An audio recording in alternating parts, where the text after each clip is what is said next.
दोस्तों, आज हम एक ऐसे टॉपिक के बारे में बात करेंगे जो कि अक्सर विद्यार्थियों के द्वारा छोड़ दिया जाता है या किसी भी बुक में इसका कलेक्शन जो है ठीक ढंग से नहीं दिया हुआ है। वो टॉपिक है पाषाण युग। अगर आप जनरल कंपटीशन की तैयारी कर रहे हैं तो अक्सर आप छोड़ देते हैं, लेकिन अगर आप बिहार दरोगा की तैयारी करते हैं तो आपको ये टॉपिक कंपलसरी है, पढ़ना ही पढ़ना पड़ेगा, क्योंकि यहाँ से एक क्वेश्चन आता ही आता है। एनी हाउ आपको ये टॉपिक छोड़ना नहीं है, क्योंकि 2400, 4600, 1717 हो या 2213 हो, तीनों एग्जाम में यहाँ से क्वेश्चन आया ही है। ये टॉपिक का नाम है पाषाण युग। और किसी भी बुक में इसे कलेक्शन जब आप देखिएगा तो ठीक ढंग से दिया हुआ नहीं है, कहीं कुछ है वन लाइनर करके दिया हुआ है और एक जगह समाहित नहीं किया हुआ है। तो उसी को मैंने 3-4 बुक मिला करके जितना भी फैक्ट है सब फैक्ट को एक जगह रख दिया है और एक ही पेज में ऐसा करने की कोशिश की जाए कि एक ही पेज में सारा चीज़ आ जाए और आप 10 मिनट में एक बार अगर बारीकी से इसको पढ़ लिए हैं तो 10 मिनट में आप इसको पूरा कर सकते हैं। जैसे कि पाषाण युग आप पढ़ते होंगे तो पाषाण युग को कितने भाग में बांटा गया है। कोई भी चीज़ कोई क्वेश्चन दे देगा, ऐसे बोल देगा कि क्वार्ज सल्क ब्लेड था वो किस युग से संबंधित था, माइक्रोलिथिक किस युग को कहा जाता था, पशुपालन किस युग में शुरू हुआ। तो ये जितना भी है या कोई भी जगह का नाम आपसे पूछ दिया जाएगा। जैसे यहाँ पर बागोर किस काल से संबंधित है, या बागोर जो है किस राज्य में है, गुफराल कहाँ पे है, तीनों काल से संबंधित कौन सा स्थान रहा है। तो ये सभी जो डाटा है एक ही पेज में है, एक जगह कलेक्ट किया हुआ है। और जब भी मैं एग्ज़ाम देने जाता था तो इसको हमेशा देख लेता था, क्योंकि ये ऐसा टॉपिक है जो भूलना ही भूलना है। आप बार बार देखोगे बार बार भूलोगे, इसलिए आप इसको ठीक ढंग से एक बार देख लो। फिर उसके बाद इसका एक नोट्स ऐसे ही एक पेज में और आसपास बेड के आसपास एक दीवार पे पेस्ट कर दो, ताकि बार बार रिवीजन हो सके। ये ऐसा टॉपिक है कि बार बार रिवीजन करना ही पड़ेगा। तो स्टार्ट करते हैं, बहुत कम समय में इसको देख लेंगे। जैसे कि पाषाण युग को 3 भाग में बांटा गया है, पूरा पाषाण काल, मध्य पाषाण काल और नवपाषाण काल। अब इसका काल पूछता है कि 10,000 से 6,000 BC के बीच में कौन सा काल था, या पूछ देगा कि पूरा पाषाण का काल कब से कब तक था। तो काल यहाँ देखिए बांटा गया है 25 लाख BC से लेकर 10,000 BC तक। मतलब BC का मतलब होता है ईसा मसीह पूर्व, ईसा पूर्व कहा जाता है उसको। 25 लाख BC से 10,000 BC पूरा पाषाण काल, 10,000 BC से 6,000 BC मध्य पाषाण काल, और 6,000 BC से 3,000 BC नवपाषाण काल। और जब इसके आगे आप बढ़िएगा तो 3,000 के बाद, जब इधर 3,000 के बाद आपको हड़प्पा काल पढ़ने के लिए मिल जाएगा। और इसी में एक और है महापाषाण काल, इसमें लिखा हुआ शायद आगे कहीं मिलेगा, आप याद कर लीजिएगा। महापाषाण काल ये भी पूछा हुआ है, BPSSC का रेंजर में पूछा हुआ है। महापाषाण काल कब है तो वो 1000 BC, याद रखना, उसको अलग लिख लीजिएगा कहीं। ठीक है, काल हो गया आपका, तीनों का काल हो गया। अब चरण, जैसे कि पूरा पाषाण काल को भी छोटे छोटे भागों में डिवाइड किया हुआ है। हालांकि इस चीज़ को पढ़ना नहीं है, बस एक बार ध्यान पे रख लीजिए।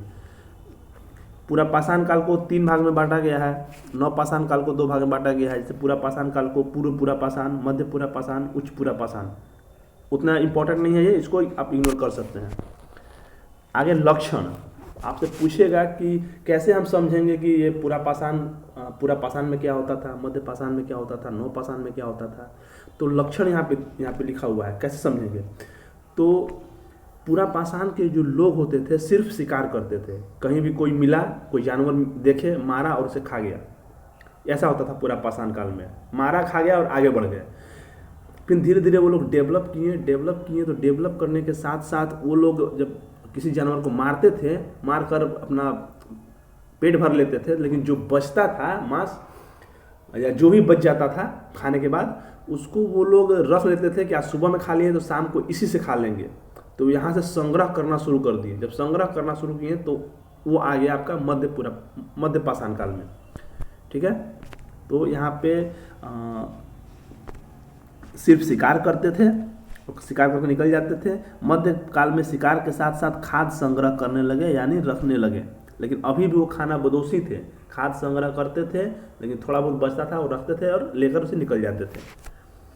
और उसके बाद जब वो लोग धीरे धीरे डेवलप करते गए तो फल फ्रूट खाने सीख गए। तो फल फ्रूट खाने सीखे तो पता चला कि पेड़ पौधों से भी हमें खाने का चीज़ मिल सकता है। तो वो लोग कृषि करना शुरू किए, और कृषि करना शुरू किए, पशुपालन, पशु उन लोग के पास होता ही था तो पशुपालन करना शुरू किए। और जैसे ही कृषि करना शुरू किए तो उन लोग को घर बनाने की जरूरत पड़ा, लोग घर मकान बनाए और वो लोग अस्थायी हो गए।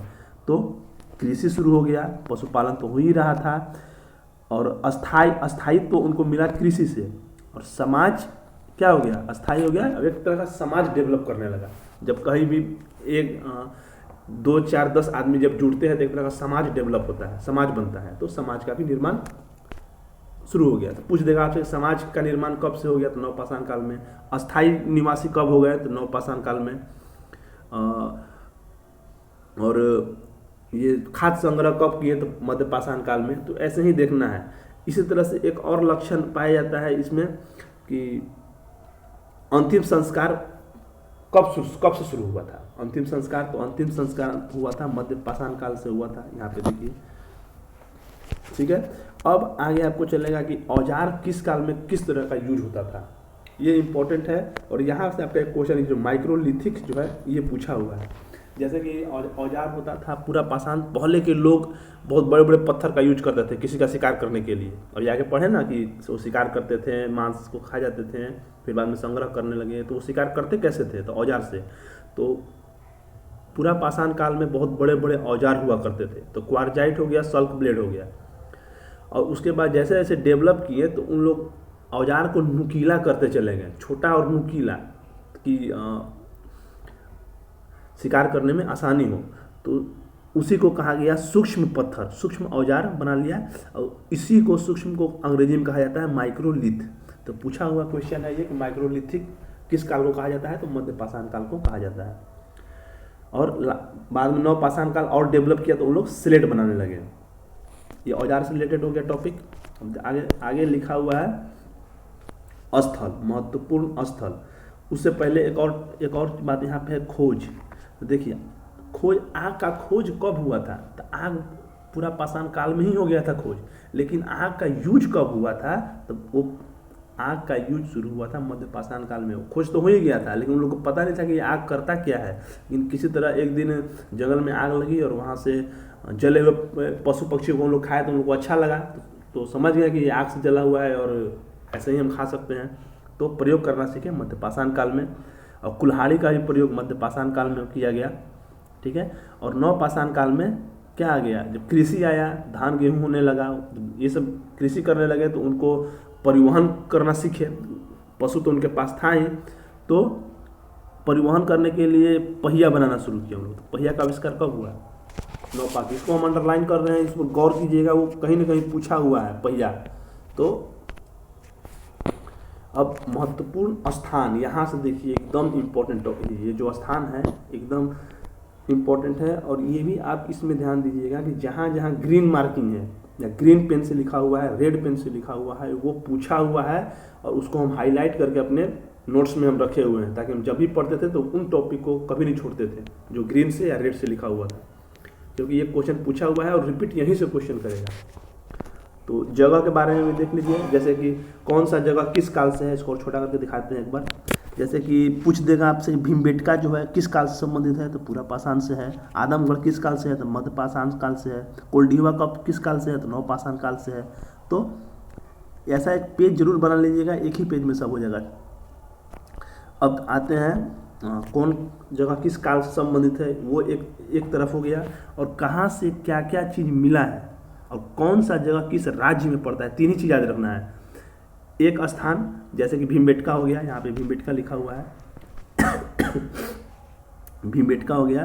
तो भीमबेटका पहला नंबर किस काल से संबंधित है, दूसरा ये किस राज्य में है, और तीसरा ये यहाँ से क्या मिला है। ये तीन चीज़ एक स्थान से, यही तीन क्वेश्चन पूछ सकता है। ये तीनों पर आपको गौर करना है। पहला तो भीमबेटका पाषाण, पूरा पाषाण में लिखा हुआ है। दूसरा किस राज्य में है, तो देखिए ग्रीन पेन से लिखा हुआ है मध्य प्रदेश। और तीसरा यहाँ से क्या मिला है, तो यहाँ पर आप देख सकते हैं कि नर्मदा घाटी से चित्रकारी का प्राचीनतम साक्ष्य यहीं से मिला है। तीनों चीज़ हो गया।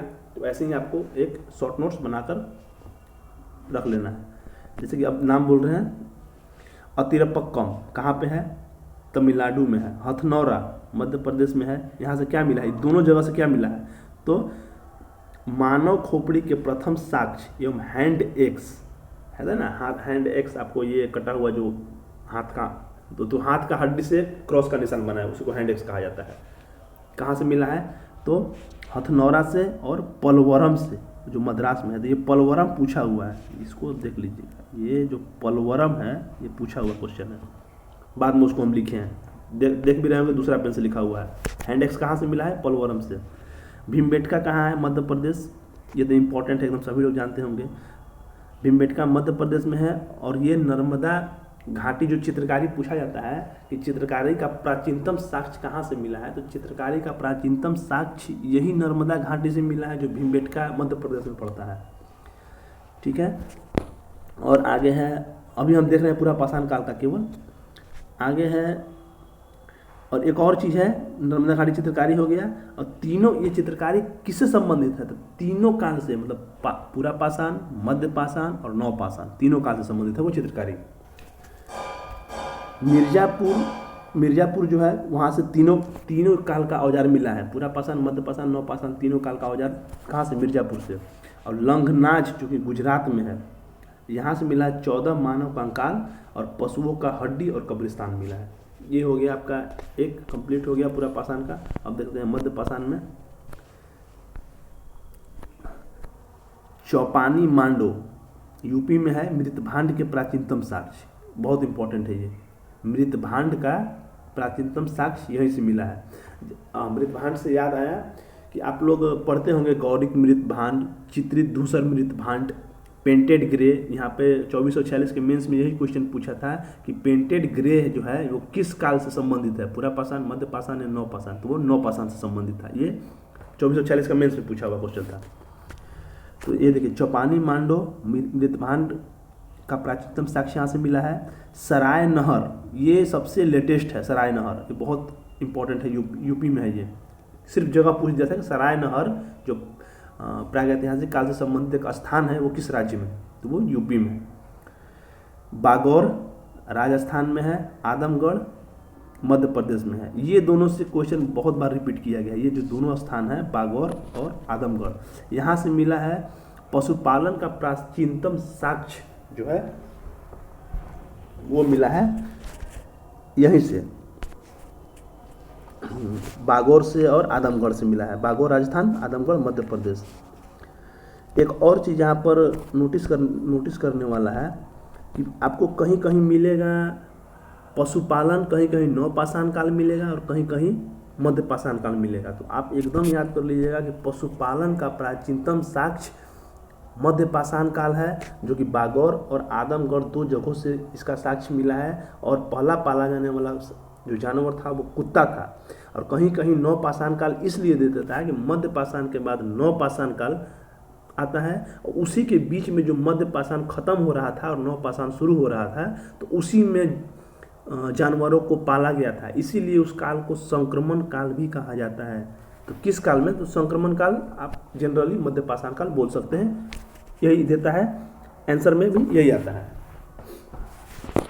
पशुपालन का प्राचीन हो गया। और उसके बाद आप देख लीजिए, ये जो दो क्वेश्चन है, आप घटना चक्र का बुक जरूर पढ़ लीजिएगा, अगर नहीं पढ़े होंगे तो एक बार आप अपना कोर्स कंप्लीट जब कर लिए होंगे तो घटना चक्र जरूर पढ़िएगा। ये देखिए, महदाहा और दमदमा बहुत बार पूछा हुआ है, PCS में पूछा हुआ है ये सब बहुत बार। तो महदाहा यूपी में है और दमदमा भी यूपी में है। तो महदाहा से मिला है हड्डी का आभूषण और औजार, और दमदमा से मिला है एक कब्र से 3 कंकाल। ठीक है, अब जब हड़प्पा काल पढ़िएगा, जब लोथल पढ़िएगा, तो वहाँ से भी आपको एक कब्र से 3 कंकाल मिलेगा लोथल में, तो वो अलग चीज़ हो गया। ये आपका पाषाण काल में दमदमा अलग हो गया। तो औजार और हड्डी का साक्ष्य बोलेगा, तो हड्डी का साक्ष्य आपको महदाहा याद रखना होगा, क्योंकि महदाहा में ही बूचड़ खाना था जहाँ पर जानवरों को काटा जाता था। तो ऑब्वियस सी बात है कि जहाँ बूचड़ खाना रहेगा, जानवरों को काटा जाएगा, हड्डी मिलेगा। तो हड्डी का आभूषण और औजार मिला जाता था महदाहा से, और दमदमा से यूपी। ये ज़्यादा फैक्ट हम इसलिए बता रहे हैं कि आप लोगों को याद हो सके, रिकॉल कर सके। आप लोग 1-2 बार वीडियो देखिएगा, क्लियर हो जाएगा। और नोट्स जरूर बना लीजिएगा इसका, एक ही पेज में। और अगला देखते हैं, ये बच गया लास्ट, ये नव पाषाण काल। बुर्जहोम भी बहुत इंपॉर्टेंट है, ये कश्मीर में है। और बुर्जहोम से गर्त आवास और कर्म में मालिक के साथ कुत्ता को दफनाया गया, ये भी बहुत बार रिपीट किया है। बुर्जहोम से गर्त आवास मतलब कि गर्त आवास नीचे एक गड्ढा खोद कर लोग वहाँ रहते थे और कुत्ता के साथ मालिक को भी वहीं दफनाया गया था। वो बुर्जहोम से मिला है जो जम्मू कश्मीर में है। गुफराल ये भी जम्मू कश्मीर में एक जगह है। हाँ ये देखिए, ये 3 चीज़ें बहुत कन्फ्यूजन होता है, इसको आप एक बार क्लियर कर लीजिए, दोबारा आपको दिक्कत नहीं होगा। ये जो तीनों है इसको बढ़िया समझ लीजिए आप लोग। पूछेगा कि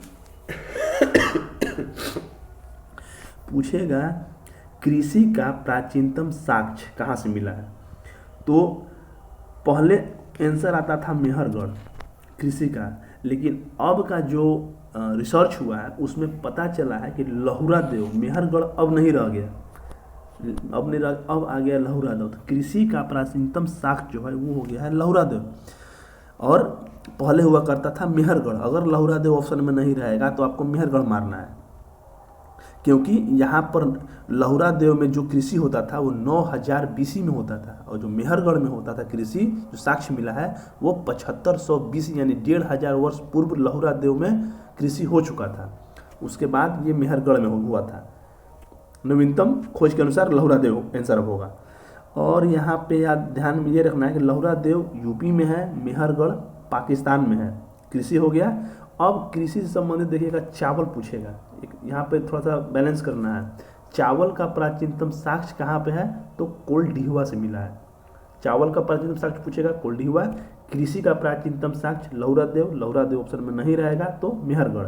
अब इसमें भी एक और चीज़ जान लीजिए कि लहुरा देव में क्या पैदा हुआ था, क्या मिला था, मेहरगढ़ में क्या मिला था। तो लहुरा देव से चावल की खेती का साक्ष्य मिला था और मेहरगढ़ से गेहूं का साक्ष्य मिला था। मतलब पता चला था कि गेहूं प्राचीनतम कृषि में पैदा होने वाला चीज़ है। लेकिन जब लहुरागढ़ खुदा तो पता चला कि नहीं, लहुरा देव तो वहाँ से भी पुराना है, तो चावल का साक्ष्य मिला था यहाँ पे। ठीक है, ये क्लियर कर लीजिएगा ये तीनों चीज़। अब आगे संगन कल्लू से राख का टीला मिला है, ये भी इंपॉर्टेंट है। और गुफराल तो आप देख ही लिए ऊपर। चलिए ये चीज़ हो गया आपका इंपॉर्टेंट। एक बार इसको हम छोटा कर दे रहे हैं, आप एक बार इसको स्क्रीनशॉट अगर पॉसिबल हो सके तो ले लीजिएगा, और नहीं तो आप इसको छोटा बड़ा करके आगे पीछे करके एक नोट्स जरूर बना लीजिएगा। ऐसा एक चीज़ क्लियर हो गया, और इतना ही से आपका पूरा कवर हो जाएगा। अब इसमें कुछ फैक्ट है जो कि पूछा हुआ है, उसी फैक्ट को हम कवर किए हैं।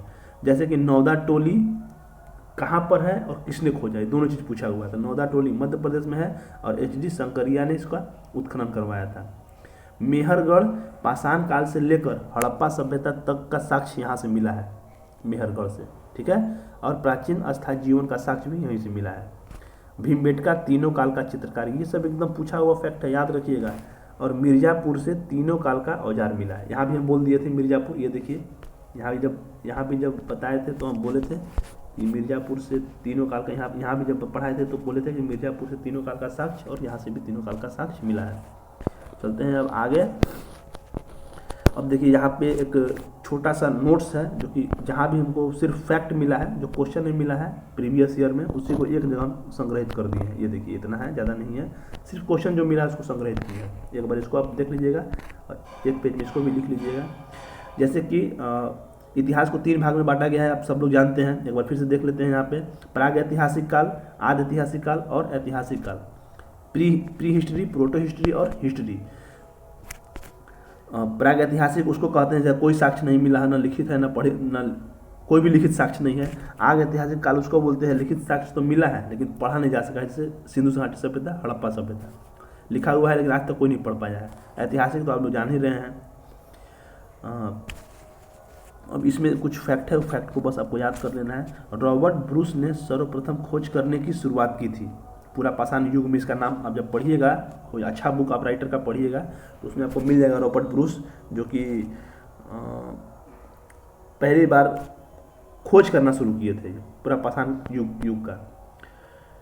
और खोजा था क्या, पूरा पाषाण युग को खोजा था इन्होंने। कोपनहेगन संग्रहालय की सामग्री से पाषाण कांस्य और लौह युग का त्रियुगीन विभाजन किसने किया था, तो जर्गोसन थॉमसन ने किया था। ये भी क्वेश्चन पूछा हुआ है, जो भी क्वेश्चन सिर्फ पूछा हुआ उसको हम यहाँ पे लिखे हैं। मानव द्वारा सर्वप्रथम प्रयुक्त अनाज क्या था, जौ था। ये देखिए यहाँ पे फंसता है, जौ है या गेहूं में, लेकिन जौ है, ये बहुत जगह हम इसको खोज सर्च कर चुके हैं, जौ ही होगा, गेहूं नहीं होगा। असम का श्वेतभ्रू गिब्बन भारत में पाया जाने वाला एकमात्र मानव कपी है, तो इसको याद कर लीजिएगा। श्वेतभ्रू गिब्बन कहाँ पाया जाता है? सिर्फ असम में पाया जाता है। C14 कार्बन पद्धति अमेरिकी वैज्ञानिक BF लीवी ने इसकी खोज 1946 में किया था। जिस पदार्थ से C14 कार्बन का मान जितना कम होगा वह उतना ही पुराना माना जाएगा। ठीक है, अब देख यहाँ ये देखिए, यहाँ पे वही जो मेहरगढ़ लहुरादेव वाला था यहाँ क्लियर किए हैं। कृषि लहुरादेव 900 BC और मेहरगढ़ क्या है, पाकिस्तान में है, 700 BC है ना, 7000 BC। लेकिन चावल का प्रथम प्रमाण कोल्डिवा में है, ऊपर बता चुके हैं। चावल कोल्डिवा में। पशुपालन के बारे में देख लीजिए, पशुपालन कहाँ है, ऊपर में ही सब लिखा हुआ है, बस उसी को एक दूसरा लाइन में हम लिखे हुए, ऊपर सब लिखा हुआ है। पशुपालन बागौर राजस्थान, आदमगढ़ मध्य प्रदेश, है ना। लेकिन पशुपालन एवं कृषि का प्राचीनतम साक्ष्य मेहरगढ़ में। देखिए यहाँ पे लैंग्वेज बदल गया, केवल पशुपालन पूछेगा तो बागौर और आदमगढ़, लेकिन पशुपालन के साथ साथ कृषि दोनों चीज़ का साक्ष्य जो मिला है, कहाँ से मिला है, तो मेहरगढ़ से मिला है। शैल चित्रकला भीमबेटका ऊपर में था। मानव का प्रथम साक्ष्य नर्मदा घाटी, ये भी वहीं पे था लिखा हुआ। ठीक है, और आगे कुछ संस्कृति से संबंधित है तो इसका अलग से वीडियो बना देंगे, आप वहाँ पे इसको देख लीजिएगा। मिलते हैं नेक्स्ट वीडियो में। इसी तरह से वीडियो जो कॉम्प्लिकेटेड टॉपिक है, ऐसा ऐसा वीडियो हम बना देंगे, जो मेरे पास नोट्स भी बनाया हुआ है, आप लोग वहाँ से देखिएगा, कुछ हेल्प हो जाए आपका, इसीलिए हम वीडियो बना रहे हैं। मिलते हैं नेक्स्ट वीडियो में, तब तक के लिए जय हिंद।